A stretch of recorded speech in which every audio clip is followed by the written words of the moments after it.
और बड़ी खबर इस बीच बिहार के मोकामा से नीलम देवी आगे हैं बीजेपी की प्रत्याशी से 5,690 वोटों से अभी तक आगे। तीसरे राउंड में नीलम देवी आगे, महागठबंधन से प्रत्याशी है नीलम देवी। बीजेपी की सोनम देवी को अब तक 10,191 वोट मिले हैं, बीजेपी की प्रत्याशी से आगे हैं। तीसरे राउंड में नीलम देवी लगातार आगे बनी हुई है, 5,000 से ज्यादा वोट से अभी तक आगे महागठबंधन की प्रत्याशी है नीलम देवी। बीजेपी की सोनम देवी को अब तक 10,191 वोट मिले हैं। दो महिलाएं आमने सामने हैं बिहार की मोकामा में। नीलम देवी लगातार आगे बनी हुई है, महागठबंधन की प्रत्याशी है, बीजेपी की प्रत्याशी से 5,690 वोटों से आगे हैं। तीसरे राउंड में नीलम देवी भी अभी तक लगातार आगे बनी हुई है, महागठबंधन से प्रत्याशी है नीलम देवी।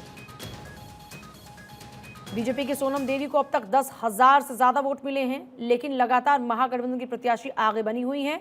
उपचुनाव के इस महामुकाबले में मतगणना जारी है। सुबह 8 बजे से मतगणना चल रही है। बिहार में 2 सीटों पर हुए उपचुनाव के बाद मतगणना चल रही है, लेकिन सबसे ज्यादा खास यही सीट बनी हुई है मोकामा, जहां पर 2 महिलाएं आमने सामने हैं। विधानसभा उपचुनाव को लेकर सभी पार्टीज ने अपने पूरे दमखम के साथ में प्रचार किया, लेकिन फिलहाल देखिए आंकड़ा इस वक्त क्या है। बीजेपी 3600, आरजेडी के पास 1960। गोपालगंज में अभी जो काउंटिंग हुई है उसके आंकड़े ये कहते हैं। विधानसभा उपचुनाव के नतीजों में बिहार की 2 विधानसभा सीटों पर मतगणना लगातार जारी है। वहीं उत्तर प्रदेश में गोला गोकर्णनाथ में बीजेपी 15,866 जो प्रत्याशी हैं, एसपी का जो प्रत्याशी है उनके पास 10,000 अभी तक वोट।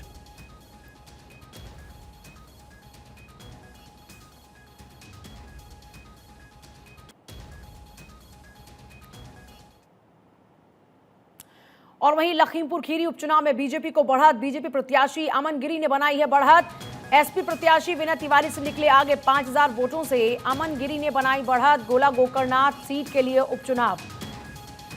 देखिए लखीमपुर खीरी की जब आप बात करते हैं तो यहां पर वैसे भी बीजेपी मजबूत रही और 5,000 वोट से अभी तक अमन गिरी ने बढ़त बनाई हुई है। अमन गिरी के पिता की मौत के बाद ही दरअसल यह सीट खाली हुई थी, जिसके बाद बीजेपी ने उनके बेटे को टिकट दी और अमन गिरी यहां पर समाजवादी पार्टी के प्रत्याशियों को टक्कर दे रहे हैं और लगातार आगे बने हुए हैं।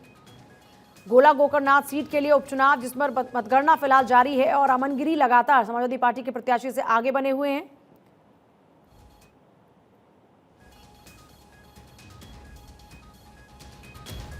बीजेपी इस इलाके में मजबूत मानी जाती है। लखीमपुर खीरी उपचुनाव में बीजेपी अभी लगातार बढ़त बनाए हुए है। बीजेपी प्रत्याशी अमन गिरी ने बढ़त बनाई हुई है। एक तरफ समाजवादी पार्टी प्रत्याशी विनय तिवारी जो कि पूर्व विधायक हैं, उन्हें यहां पर टिकट दिया समाजवादी पार्टी ने, लेकिन यहां पर बढ़त अमन गिरी बनाए हुए हैं। उनके साथ में सिंपैथी वोट भी हैं।